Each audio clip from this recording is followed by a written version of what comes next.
Preciso falar agora sobre quanto cada clube de futebol do Brasil recebeu com direitos de transmissão ao longo de toda a temporada passada, e isso inclui não apenas o brasileiro, mas os demais torneios. E dá para dizer que Flamengo e Palmeiras ficaram à frente da concorrência. Flamengo com uma boa vantagem em relação aos demais. Rubro-negro arrecadou 612 milhões de reais, 6 vezes mais, por exemplo, do que o Ceará, o 18º a aparecer nesse ranking. Se o Flamengo ficou com mais de 600 milhões, o Palmeiras aparece em segundo com 527 milhões, seguido de perto pelo Fluminense, 526 milhões de reais. O Botafogo foi o quarto, 380 milhões. Vale a lembrança de que esses 4 primeiros foram os 4 representantes do Brasil na Copa do Mundo de Clubes, a primeira edição disputada pela FIFA nos Estados Unidos na metade do ano passado. O quinto lugar do Corinthians, com 363 milhões de reais. Diferença entre Flamengo e Corinthians gritante. Quase 2 vezes mais em favor do rubro-negro. O São Paulo foi o sexto, com pouco mais de 240 milhões de reais. O Vasco foi o sétimo, 213 milhões. Na sequência, Internacional em oitavo, Bahia em nono, Fortaleza em décimo, Atlético Mineiro em 11º, Cruzeiro em 12º, Santos em 13º, Grêmio em 14º. Ainda tivemos Vitória em 15º, Bragantino 16º, Mirassol 17º e o Ceará 18º colocado com 106 milhões de reais. Vale a lembrança que nas principais competições da Europa, a distância entre o primeiro e o último, no que diz respeito à receita de TV, nunca é superior a 3 vezes. Aqui, incluindo mais campeonatos do que só o brasileiro, a diferença foi de 6 vezes em favor do Fla. E o Atlético Mineiro está de olho em um zagueiro que vai ficar livre no mercado.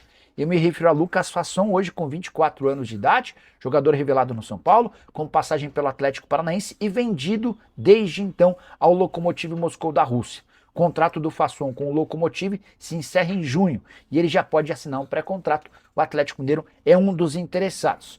Especularam que o Arboleda poderia pintar como reforço do Galo, contei para vocês que não. Já o Fasson numa situação bem diferente, 10 anos mais novo, praticamente livre do mercado, podendo assinar para chegar de graça em 1º de julho. Atleta com boa saída de bola, participação interessante em gols e 1,87 m de altura. Na atual temporada, titular absoluto no Lokomotiv, com 30 jogos, 2 gols e 3 assistências. O jogador é avaliado em 3 milhões de euros hoje, mas como eu contei, por estar em fim de contrato, pode chegar a custo zero. E o Corinthians quer contratar Gustavo Scarpa, mais um dos boatos que surgiram nas redes sociais. Com a nossa função por aqui, entrar em contato com dirigentes para perguntar se existe alguma negociação ou não.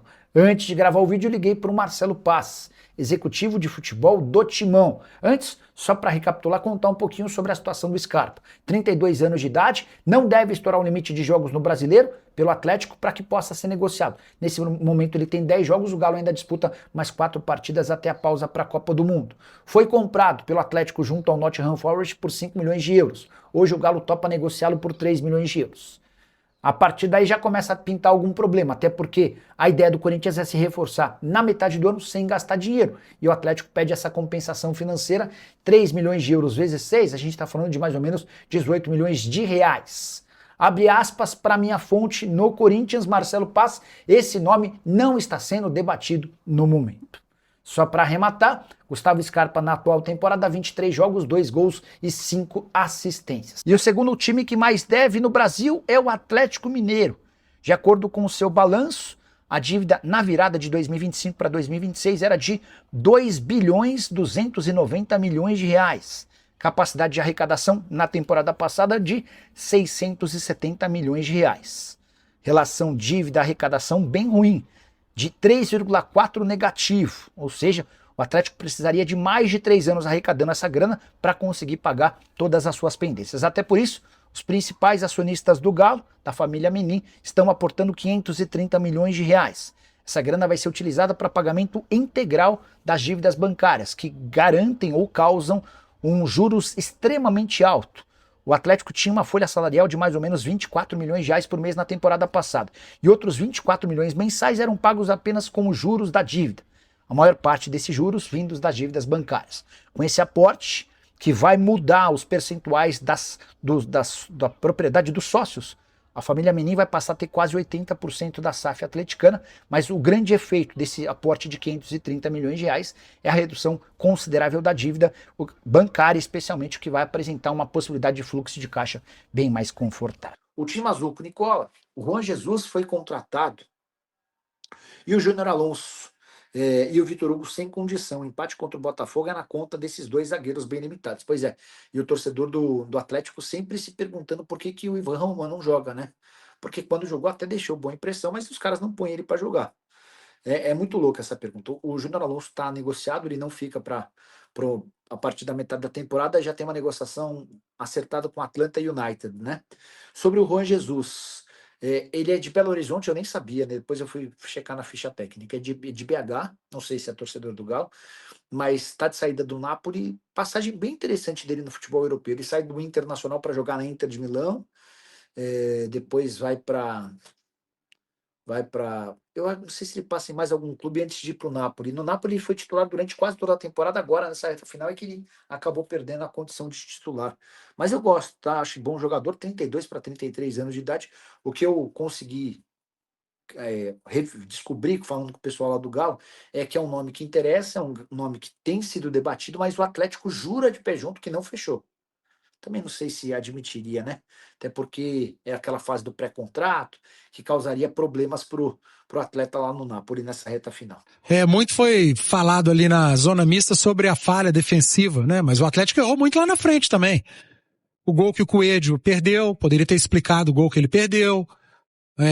Outros gols perdidos lá na frente também. Então, o Galo não deixou escapar a vitória hoje por conta da falha aos 45 do segundo tempo. Teve um monte de falha lá na frente. E aí vem ao encontro do que eu estava falando agora há pouco. Para mim, o problema do Atlético passa muito mais pelo sistema ofensivo do que defensivo. Quem é o reserva do Coelho hoje no Atlético? Não tem. Quem é o reserva do Alan Minda hoje no Atlético? Não tem. Era pra ser o Dudu, talvez, né? Quem é o reserva do Cassierra hoje no Atlético? O Cauã Soares, um menino da base que tem poucos minutos no profissional. Quem é o reserva do Bernard hoje no Atlético? Não tem. Tem o Scarpa, mas não tem. Então, saiu hoje o Bernard. Dudu? Oi. Só rapidamente, só para informar aqui a nossa audiência, foram os últimos mesmo, tá? Foram os últimos jogadores que passaram por aqui. A maioria passou reto, não quis falar, não quis conversar. E esses jogadores que a gente conversaram aqui, que conversaram, melhor dizendo, com a gente aqui, foram os únicos que pararam para conversar com a imprensa. Beleza. Eu tava falando que o Bernard hoje saiu e entrou um volante, cara. O Bernard tava jogando como meia ponta esquerda, porque o Minda tava jogando centralizado. No lugar do Bernard entrou um volante. O Coelho, um ponta, cara do 1 contra 1, força física, saiu. Entrou o Reinier. Característica completamente diferente. O Minda saiu, entrou o Cissé, que é jogador de meio de campo. Característica completamente diferente. Eu tô dizendo que Alexander, Reinier e Cissé entraram mal? Não. Achei que Alexander e Cissé entraram bem no jogo. Mas mudou muito a característica. E aí a culpa é do treinador? O Bernard pediu pra sair. Machucou. O Minda estava exausto no jogo. Ele tinha que sair. O Coelho estava pregado no jogo e vindo de lesão. Ele tinha que sair. O treinador não põe o Dudu porque o Dudu não acrescenta uma vírgula nesse time do Atlético. O Reinier entrou porque não tinha outro. O Cissé entrou porque é o que mais se aproximava ali para tentar fazer algo parecido ou semelhante ao Minda. E o Alexander entrou numa que não era dele. Na do Bernard, que estava jogando lá do lado esquerdo. Então, há um desequilíbrio no elenco que precisa ser corrigido com urgência na janela do meio do ano, durante a parada da Copa. Eu vou insistir nisso. E aí, eu respeito todas as opiniões. O Atlético precisa se movimentar do meio para frente. O Galo do meio para frente falta qualidade. E do meio para frente, jogador que decide jogo e campeonato é jogador bom. Jogador mediano, você põe para defender. Você monta defesas organizadas com jogador mediano sem problema. Agora, você não cria ataque qualificado com o jogador mediano. E hoje o Atlético tem um monte de jogador mediano no ataque. E por isso que a coisa vem com essa dificuldade toda. E olha, tá tendo que esticar a corda com eles todos. E aí, quando sai Bernard, Coelho, Minda, entra um volante, um atacante com característica diferente que é Reinier, e um terceiro homem de meio de campo, que é o Cissé. O problema do Atlético, para mim, tá escancarado. É meio pra frente e vai ter que ser com isso aí que tem até a parada pra Copa. Eu tenho uma curiosidade, inclusive, Edu, a gente falava sobre isso na mesa redonda do Atlético essa semana, com o Henrique André, com o Marques, em relação ao espaço que será aberto na folha salarial do Atlético, que é alta, principalmente pensando no desempenho, com a saída do Hulk e a possível saída do Gustavo Scarpa. Porque são valores muito altos que poderiam representar uma oxigenação, um respiro maior em termos de elenco para outras peças. Dificilmente você encontra um bom jogador hoje que não ganha R$1 milhão por mês. Mas a gente está falando de muito mais que isso, num espaço que, claro, prevê também uma redução em função da parte financeira crítica que já dura um tempo. Agora, a gente sabe que talvez uma ou duas peças não vão equilibrar esse elenco, né, Edu? Pode ser pouco. Mas assim, hoje você não contrata atacante bom por menos de R$1 milhão, esquece.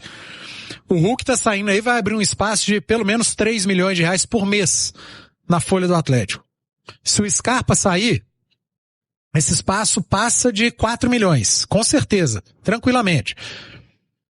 Você consegue ali, colocando um montinho a mais, trazer 3 grandes jogadores do meio pra frente, cara. E aí você junta com Vitor Hugo, que tá fora, mas esse é bom jogador. Você junta com Cassierra, que tem demonstrado ser um cara muito capaz de ajudar o Atlético e com condição de titularidade. Esse tem entregado sim.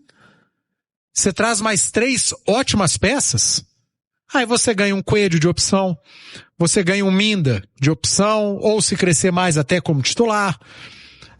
Você ganha um Bernard. Cara, o Bernard, torcedor pode xingar, chiar. Bernard deixa muito em campo, assim, de dedicação, sabe? Acho que tecnicamente tá faltando mesmo, tá muito longe. Mas esse aí não rouba o clube, não.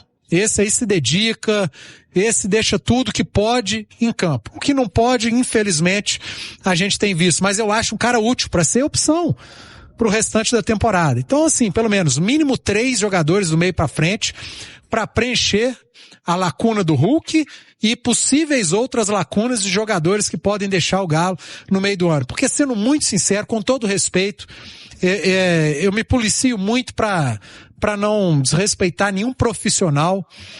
Mas, cara, o que a gente pode esperar do Dudu? O que o Dudu tem entregado ao Atlético? Eu não consigo vislumbrar algo pro Dudu pro segundo semestre, que o Dudu, com a parada, com os treinos, vai melhorar muito, vai entregar. E é outro fato que pesa na folha. Talvez nem tanto, né? Porque me parece que o Cruzeiro paga parte dos salários, dos vencimentos dele. Mas é um cara que fica ali, tá encostado. Tá encostado e demanda dinheiro também. O Atlético precisa se movimentar assim na janela. Para dar equilíbrio a esse elenco e para fazer o time brigar em outra parte da tabela, precisa de mais qualidade do meio para frente. E eu tô muito convicto disso. A gente até comentava hoje em off aqui, né?